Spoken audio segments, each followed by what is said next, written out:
반갑습니다. 돈과 투자일지 오랜만에 인사드립니다. 여기는요 새로운 집이고요. 강원리 와, 강원리 앞바다에 이사를 왔습니다. 아, 진짜 아름다운 곳이고 또 어제까지 어방 축제가 있었잖아. 응, 그래서 정말 오자마자 축제가 3박 4일 동안 있어가지고 2박 진짜 3일. 2박 3일인가? 진짜 어마어마했습니다. 이 광안리 1.4km 되는 큰 공간을 다 축제곡 저거로 쓰더라고요. 또 퍼레이드도 있고 막 저녁마다 콘서트 있고 난리가 났었는데 응, 정말 이렇게 버라이어티한 이런 동네인 줄 몰랐어. 응. 음, 야, 오자마자 까마귀 날자 배 떨어졌다고. 어, 딱 아다리가 그렇게 걸린 거지. 그러니까 하여튼 진짜 이사 잘 온 것 같고 이 밤마다 보이는 풍경이 정말 비현실적이라고 하잖아. 커다란 TV를 켜놓은 것처럼 이 광안대교가 정말 아름답게. 광안대교가 없었으면 어땠을까? 처음에 광안대교 생기기 전에 부산 사람들이 싫어했다며. 처음에 이제 광안리의 풍경을 다 망친다. 음, 저 흉물스러운 게 들어왔다. 음, 이렇게 말했지. 음. 근데, 생겼을 때, 처음에 생겼을 때만 해도. 근데 지금은 2000년대 초에는. 근데 이렇게 좋은 관광 아이템이 될 줄은. 그지 꿈에도 몰랐지. 어, 사실 해운대는 좀 재미가 없는데 광안리는 이 랜드마크가 딱 있고 또 이 저걸 주변이 활용해서 잘해, 보면. 행사도 진짜 많이 하고 저기다가 이제 조명 같은 거라든가 이런 것들을 음, 굉장히 잘 해놓고 막 레이저 같은 거 음, 특히 이제 BTS 음. BTS가 주말에 왔지. 저는 BTS 대해서 그냥 팬들이 팬덤이지 생각을 했는데 BTS가 부산을 들썩이고 있잖아. 8만 명인가? 8만 명? 공연 이틀 때? 동안 8만 명이잖아. 아, 그런가? 10만 한 번에 명인가? 8만 명이 아니라? 모르겠어. 어, 그 구장 자체가 사직구장 자체가 사직구장이 아니라 아시아드 경기. 아시아드가 8만 명이 들을 수 있나? 엄청 크긴 커. 크긴 큰데 그래서 어쨌든 상당히 많은 사람들이 BTS 팬들로 추정되는 사람들이 진짜 많고 캐리어 끄는 사람들이 진짜 많아졌고 그래서 멕시코 클라우디아 그 쉐인바움 대통령이 그런 얘기 했어요. 그 BTS한테 공연 몇 번 더 해달라고 했었는데 이게 경제적인 효과가 엄청나게 큰 것 같아요. 그래서 이 진짜 BTS가 그냥 BTS가 아니고 BTS 영향력은 딱 이번 월드컵만 봐도 폐막식 그 나온다며? 공연을 하는데 어. 이게 폐막식 공연을 아시안한테 맡긴다는 자체가 내가 볼 때는 최초인데 인종차별로 유명한 미국이라는 나라에서 폐막식에 쇼를 담당 BTS만 나온 건 아니지만 뭐 마돈나도 나오나? 근데 BTS한테 맡긴다는 건 정말 대단한 거라 생각이 들고 그래서 진짜 너무 우리나라의 국보 같은 그런 존재들이 아닌가 생각이 좀 들더라고요. 그 와중에서 우리나라 축구 대표팀도 잘하고 있고 3전 전승으로 벌써? 본선에 그렇게 됐어? 본선으로 올라가기 뭐야 이제 축구에 관심이 없어가지고 1승은 하나 했는데 했지. 전승으로 올라가기를 기원해 봅니다. 아, 이렇게 약간 6월 초만 하더라도 그 스페이스X 상장에 대한 그런 수급적인 문제가 완전히 꼬였었고 여기다가 금리 인상에 대한 이슈 뭐 물가가 다 잘 나오긴 했지만 한 3, 4년 만에 처음으로 4%대의 CPI가 나와가지고 그래서 금리 인상에 대한 얘기가 많았는데 근데 어차피 우리는 일시적인 거라고 보고 있으니까 그래서 이런 것들이 우려감이 갑자기 이제 4월 초에 첫 2주 동안 이제 막 있었는데 이게 어느 정도 좀 사그라지는 그런 분위기가 됐어요. 일단은 지금 전쟁이 종전은 아니지만 그 휴전 연장이 되면서 좀 더 근데 휴전 연장이긴 하지만 이전에 했던 휴전 연장하고 좀 다르게 지금 같은 경우에는 어떤 게 있냐면은 핵에 대한 좀 접근이 조금 있는 것 같아요. 예, 합의까지는 아니지만 100% 합의는 아니지만 어느 정도 말을 맞춰가는 그런 단계인 것 같고 그리고 나머지 문제들이라고 할 수 있는 뭐 동결 자금, 이란 동결 자금이라든가 하는 그런 것들도 어느 정도 이제 해결이 조금 되는 것 같아가지고 이전과는 좀 달라지는 그런 모습을 보이는 것 같아요. 휴전이. 휴전은 이번 휴전 좀 이전과는 다르게 되는 것 같고 그래서 전체 우리가 보기에는 뭐 핵이라든 이런 것도 사실 그렇게 관심은 없고 투자자 입장에서 볼 때는 그거죠. 일단 호르무즈 해협이 열려서 원유 수급이 글로벌리 원활하게 된 게 가장 중요하잖아요. 그래서 지금 1,990원, 2,000원 막 그 정도 하는 이 유가가 어느 정도 내려줘야지 휘발유 가격이 내려줘야 우리한테는 이제 상당히 그게 상당히 좀 중요한 상황인 것 같고. 휘발유 가격이 내려야지. 또 트래블제가 트래블을 하지. 제 트래블 중에 다리를 또 다쳐가지고요. 트래블 못하고 있는 그런 마음은 지금 굴뚝 같은데 9월달 중행 가기 전까지는 빨리 나와야 되겠다는 생각을 하고 있는 상황. 6월 초에 여러 가지 이제 묶여져 있던 그런 그런 문제들이 좀 해결이 되는 그런 분위기고요. 저는 6월 달은 폭등장으로 이제 말씀드렸는데 뭐 지금 같은 경우에는 지금 6월 첫 주, 둘째 주 같은 경우는 샀다 팔았다 잘하시는 분들, 올랐을 때 팔고 내렸을 때 사고 이렇게 하시는 분들이, 분명 스윙을 하시는 분들이, 작두를 잘 탄 분들은 상당히 재미를 봤을 거고, 그리고 이제 반대로 타신 분들은 그냥 계좌 작살이 났을 것 같은데, 이제는 약간 그런 걸 좀 지양해야 될 것 같아요. 왜냐면 전쟁 분위기가 일단은 일단락으로 가고 있는 그런 상황, 평화로 지금 가는 분위기인 것도 생각을 해보면은 지금은 이제 사팔사팔 그만하시고 그냥 주식 100% 홀딩하는 게 좀 낫지 않겠나 생각이 들고요. 지금 8,500까지 올라왔는데 지금부터는 이제 장난을 치지 마시고 그냥 장난이라뇨. 그러니까 이제 객기를 부리지 마시고 갓기를 부리지 마시고 이제 쭉 좀 약간 홀딩하면서 가시는 그런 스타일의 투자하는 게 좀 낫지 않겠나 생각이 듭니다. 예. 스페이스 X가 상장을 했잖아. 그것 때문에 지금 타이거 미국 우주 ETF가 난리가 났거든. 다 작살났지. 지금 걔네들이 물량 하나도 못 넣어가지고 그렇겠지. 못 넣어가지고 지금 ETF와 이게 청약을 하지 못하니까 13%가 빠져버렸어. 근데 얘네들이 스페이스 X 상장하면 여기 바로 넣어서 받아가지고 넣는다고 광고를 했나 그랬거든. 그래가지고 근데 지금 시장가로 산다고 해가지고 이틀에 나눠서 오늘 아침에 한 14% 빠지면서 엄청 커뮤니티에도 말이 많네. 일단 스페이스X에 청약했던 자금들이 그동안 뭐 미국이라든가 전 세계 증시를 좀 망가뜨렸던 심하게 가격 조정을 일으켰던 그 원인이긴 한데 뭐 270조 원 정도가 청약을 했다 하더라고요. 근데 그 자금이 이제 전부 다 다시 이제 주식시장으로 돌아오진 않겠지만 어쨌든 망가뜨렸던 주식시장을 망가뜨렸던 그 자금들은 다시 되돌아올 거라고 볼 수 있을 것 같고, 거의 제가 볼 땐 대부분 자금들은 다 IT로 돌아올 것 같아요. 그래서 IT가 많이 망가졌죠. 구글도 조금 고점 대비로 망가졌고 여러 가지 안 좋은 상태인데, 국장도 망가졌다가 지금 금요일부터 들어온 것 같아요. 지금 보니까 60일 동안 60일 만에 처음으로 아시아 시장에 글로벌 자금들이 인플로우가 되는 그런 상황이 됐다고 하더라고요. 60일 만에? 60일 만에 계속 돈이 빠지다가, 그러니까 빠졌던 이유는 이제 타이완이라든가 우리나라 증시가 너무 많이 올라가기 때문에 비중 조절을 하기 위해서 계속 깠었고, 또 스페이스 X 상장에 대한 그런 이슈 때문에 또 자금을 마련하기 위해서 청약을 위해서 그런 자금이 있었는데, 이게 금요일부터 다시 자금이 돌아오기 시작을 했다. 그래서 지금 코스피가 5.5% 정도 이제 플러스가 되고 있는 상태인데, 뭐 제가 뭐 외국인 스쿱이나 이런 것까지 막 장중에 보진 않거든요.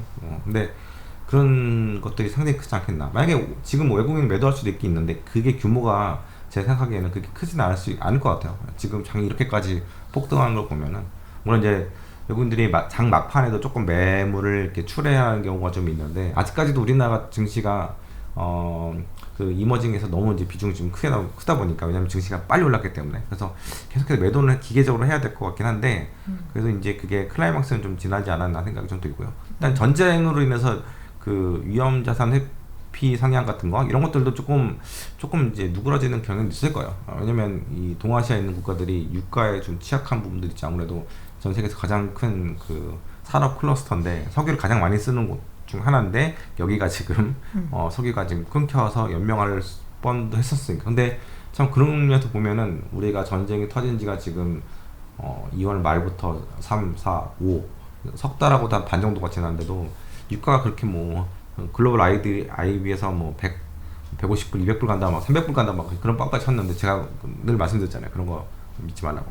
근데 100불, 뭐 114불까지 갔었긴 하지만 잠깐 그 플래시였고, 그 뒤부터는 거의 이제 90불대에서 머물렀던 거 보면은 참 이 동아시아 국가들이 상당히 잘 버틴 것도 있고, 중국도 잘 버텼고, 한국도 잘 버텼고, 다 각자 좀 잘 버틴 게 아닌가 생각이 비축을 많이 해둬서 비축을 많이 한 것도 있고, 또 사실 그 글로벌 공룡이라고 할 수 있는 그 석유를 가장 많이 수입하는 중국 같은 경우에는 이미 이런 사태들을 좀 대비를 해서 태양광이라든가 뭐 수력이라든가 여러 이제 풍력이라든가 이런 것들을 좀 다변화를 해 놓은 상태였기 때문에 생각보다 중국이 타격을 덜 받았다는 얘기도 하는 걸 보면은, 이번 전쟁 다음에 전쟁이 또 일어나게 돼도 그렇게 충격이 있진 않을 것 같다는 생각이 좀 드는 것도 있고, 유가가 그래도 잘 버텼고, 우리 회원분들한테는 유가가 휴전이 돼도 추가 휴전이 돼도 80불 정도 초반까지는 떨어질 것 같다. 당장 70불 때까지는 안 갈 거라고 말씀을 드렸는데, 그리고 이제 서서히 내려가도 될 것 같다. 왜냐면 아직까지도 뭐 석유 수급이 제대로 다 푸는 게 아니고 또 뭔가 목리를 트럼프가 할 가능성도 아예 없지는 않은데 뭐 10% 정도? 그러니까 약간 시장은 조금 약간 살얼음을 걷듯이 한번 보는 것 같아요. 하도 양측이 같은 그런 그 스탠스를 트럼프가 했기 때문에. 근데 오늘이 6월 14일, 15일 15일, 미국은 14일. 무슨 날입니까? 무슨 날이야? 트럼프 생일입니다. 그래서 트럼프 생일을 맞춰가지고 도널드 트럼프 트럼프 생일이기 때문에 오늘 그걸 맞추려고 진짜 애를 쓴 거고. 그래서 트럼프가 이런 얘기를 했어. 우리는 그 이란의 레짐 체인지를 원하지 않는다. 이런 얘기까지도 했어. 그게 말이 안 되는 거잖아. 이렇게 미국이 이란을 때린 가장 큰 이유는 핵, 그리고 레짐 체인지 뭐 이런 것들이었는데, 중요한 것들이었는데 그거를 뭐 아무 일도 없었다 이렇게. 우리는 생각 안 하고 있었다 이렇게 얘기하는 거 보면 핵 문제도 뭐 확실하게 해결되지도 않은 상태에서 지금 약간 MOU를 하는 것도, MOU라는 게 뭐 아시다시피 그냥 썰로 이렇게 푸는 거잖아, 그치? 그러니까 되게 의미가 없진 않지만 어쨌든 간에 말 한마디로 싹 바꿀 수도 있는 거고. 그래서 뭐 어쨌든 나는 그래도 늘 긍정적인 스탠스로 좀 보자고 말씀을 드렸던 것 같고, 그래서 이번 장에서 물량 털리신 분들 분명 있을 거예요. 왜냐면 나도 이제 10년 만에 국장에 왔지만 이렇게까지 변동이 큰 걸 보면서 와, 내가 스트레스를 받아가지고 여기에 뭐가 막 나고 막 이런 거 보니까 이렇게 큰 변동성, 그러니까 국장이 원래 이제 가격적으로 불안정한 그런 시장이기 때문에 이 변동성이 크게 되면은 신경을 쓸 수밖에 없어. 그리고 미장 같은 경우에는 변동성이 있어도 내가 잘 때 일어나기도 하고, 기본적으로 미국 시장에 대해서는 낙관론이 있고, 또 기본적으로 이제 수급이라든가 이런 게 상당히 탄탄한 나라, 쭉 올라가고 상회하는 그런 국가고. 근데 국장 같은 경우는, 코스피 같은 경우는 계속 박스피였고, 그리고 이제 박스피다가 갑자기 확 올랐기 때문에 여기서 느끼는 그런 스트레스는 나도 있을 수밖에 없어. 나도 이게 노후 자금이고 직업도 없는 사람으로서의 노후 자금이기 때문에 상당히 이제 그런 게 있었는데, 어쨌든 지금은 잘 이제 풀려가는 그런 상황인 것 같아가지고 다행이다고 지금 생각을 하고 있는 상황이고. 확실히 국장은 진짜 쉬운 게 아니다. 그렇구나. 강자들만 살아남는 곳이구나.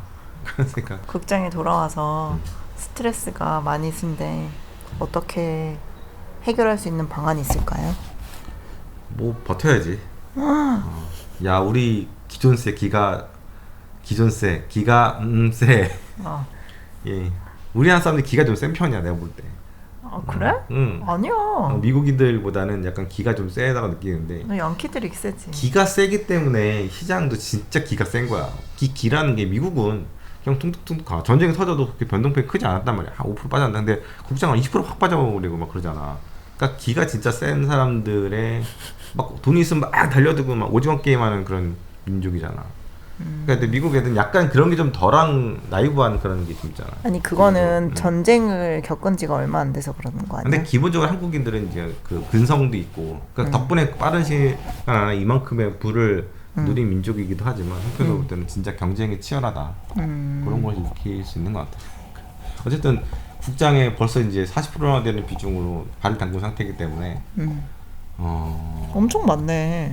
그러니까 장기적으로는 근데 결국에는 미장으로 다시 돌아갈 것 같다는 생각은 드는데, 결국에는 뭐 이 반도체 랠리라는 게 영원할 수는 없다는 생각은 좀 들고, 나도 결국엔 지금 갖고 있는 종목들은 결국에는 AI의 수혜를 보는 국장 종목들이긴 하지만 결국에는 다시 돌아가지 않겠나. 1,500원대에서 대부분 이제 다시 이제 컴백을 했어. 처음 주식을 시작할 때는 미국 주식을 시작할 때는 1,100원대에서 들어갔다가 이제 1,500원대에서 들어왔는데, 다시 돌아가기 때는 1,600원대, 1,700원대가 되는 게 아닌가? 이런 생각도 들고. 근데 그래봤자 뭐 10%, 15% 몇 정도밖에 안 되니까, 환이라는 게. 역시. 근데 10% 15%. 근데 그거 장기 몇 년간의 그 시기열을 보면 10% 15%. 근데 주식시장의 변동폭이라는 거는 그 몇 년 동안에 구글은 몇 프로가 올라가게 될 것이며, 그런 것도 감안해 봐야지. 그러니까 단기적으로는 국장은 상당히 많이 올라갈 수 있을 것 같은 생각 들고. 그 단기가 얼마야? 일단 만스피까지는 가서 거기서 또 봐야지. 우리가 더 올라가게 될 것인지 올라가지 않게 될 것인지 한번 보고 그리고 움직여야지. 그리고 현금 만들 것인지 아니면 계속 코스피에 스테이할 것인지 아니면은 미장으로 넘어가게 될 것인지 그런 생각 들고 달러는 계속해서 우상향을 하고 있고 지금 단기적으로는 전쟁에 대한 리스크가 이제 해결이 됐으니까 1,515원인가까지도 빠졌는데 근데 해외에서 돈을 많이 버는 우리 반도체 기업들이라든가 수출 기업들이 달러를 한국으로 들이지 않는 상태가 계속 지속이 되고 있고 또 매일 사업개미들이 1조 원 넘나드는 그런 자금으로 미국 주식을 사고 있고 그러니까 계속해서 달러 품귀 현상은 계속 지속이 될 것 같다는 생각이 들고 또 부자들이 또 해외 나가는 부자들도 많다며 근데 그게 뭐 전체 퍼센테이지에서 얼마나 될지 모르겠는데 결국에는 원화 약세는 장기적인 추세선 상에 있다고 나는 보고 있어. 그래서 그 자기의 가족과 재산을 지키기 위해서는 달러 자산을 늘 가지고 있어야 되는 게 아닌가. 그래 그건 맞지. 항상. 그래서 국장에 내가 좀 취해 있긴 하지만 결국에는 달러 자산으로 갈 수밖에 없는. 취해 있으시네요. 야, 이 돈 복사를 다시 또 시작이 됐잖아. 취해 있으시. 마음고생을 시켰다가 다시 이제 8,500까지 올라왔는데 뭐 9,000은 당연히 넘어갈 거라 보고 10,000까지 일단 보자 그렇게 생각을 하고 있습니다. 근데 그런 건 아니야. 여기 우리나라에서 돈을 많이 풀어서 그것 때문에 원화가 약세가 되는 물가가 오르고. 그러니까 돈을 푼다는 거 보면은 그러니까 재정 지표를 보면 돼. 우리나라 GDP 대비로 해서 정부 재정이 얼마나 마이너스인가 이걸 봐야 되잖아. 우리나라가 지금 70% 정도밖에 안 돼. 미국이 120%고 미국 정부가 120%고 그래서 미국 정부는 계속 셧다운이 1년에 한두 번씩 일어나는데 우리나라 같은 경우는 그렇게까지 돈을 뭐 우리나라 정부가 그렇게 많이 돈을 풀진 않거든. 추경한다고 해봤자 뭐 찔끔 10조, 뭐 15조 이 정도밖에 안 하잖아. 전체 700조 예산 중에서.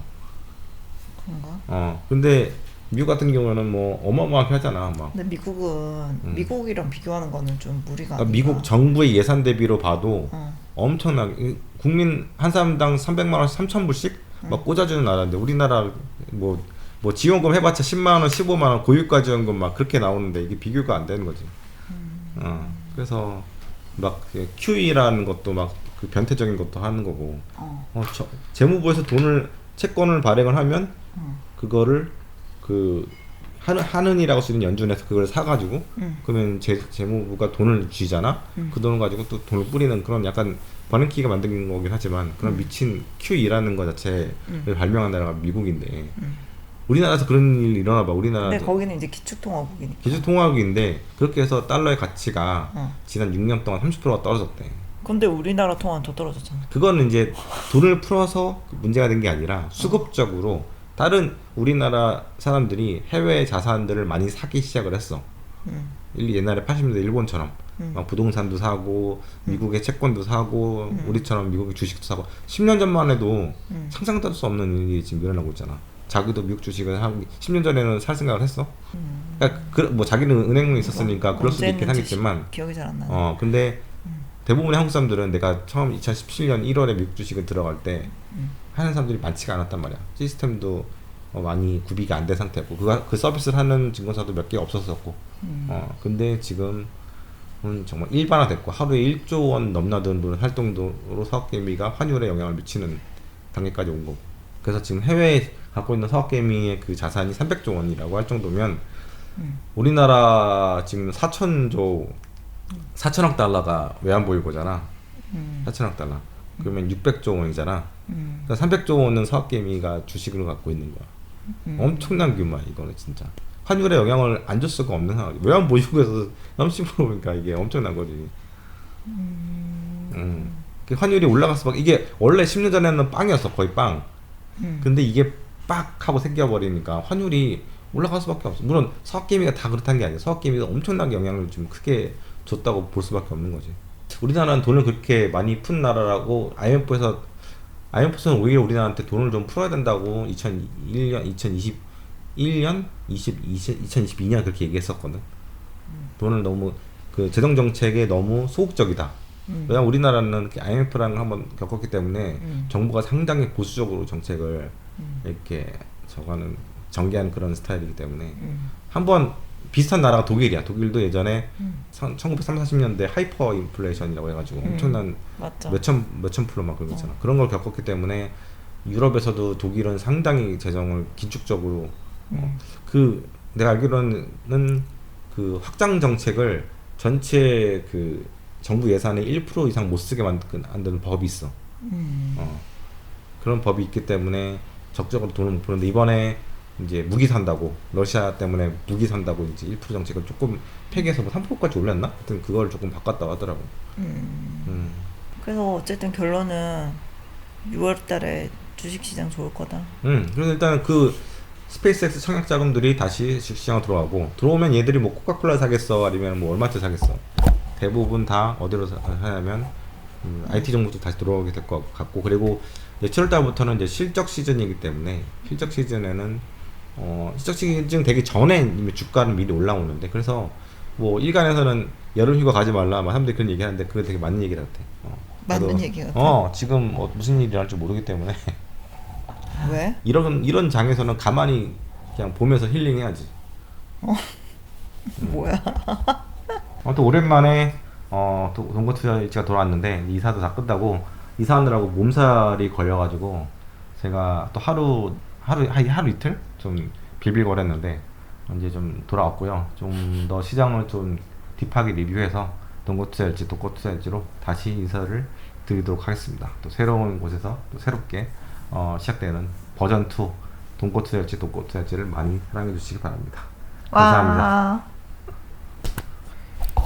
힘들다. 오랜만에 마누카꿀 광고를 좀 하려고 하는데요. 제가 오이오 이거 먹다가 여행지 가서는 요 스틱을 갖고 와서 잘 먹었어요.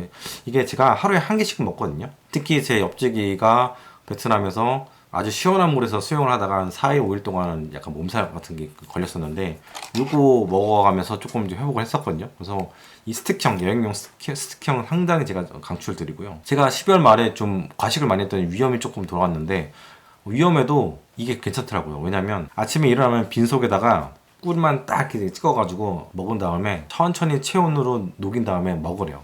먹으면 위에서 이제 코팅이 되면서 이 마누카꿀이 이게 좀 약간 항염이라고 해야 되나? 염증에 상당히 탁월한 그런 효능이 있다고 하더라고요. 그래서 그렇게 한번 했는데 한 3일 만에 위염도 이제 사라졌어요. 그래서 이것도 굉장히 좋은 것 같고 확실히 염증에는 꿀이 상당히 좋은 것 같습니다. 그래서 제가 좀 더 성분이 좀 높은 거 약간 830, 1200도 한번 1200 살까 했는데 일단은 830부터는 약간 약으로 쓰는 그런 게 좀 있다고 해가지고 830 사봤는데 나중에 이제 괜찮으면 1200도 한번 사볼까 생각 중이고요. 그리고 요거는 이제 보내주셨어요. 샘플 하나 보내주셨는데 뭐냐면 저도 처음 꺼냈는데 요거 스프레이입니다. 스프레이. 이게 프로폴리스 스프레이인데요. 옆지가 잘 쓰지 않을까 싶은데 달달한 뭔가 시원한 게 들어오네요. 감기 요즘에 이제 한국 오니까 진짜 건조하고 춥고 이런데 감기 걸리시는 분들 많잖아요. 목도 안 좋고 이거 한번 뿌려서 써보시면 상당히 좋을 것 같습니다. 아무쪼록 추운 겨울 잘 보내시고요. 저는 또 다음 영상에서 찾아뵙도록 하겠습니다. 네, 감사합니다.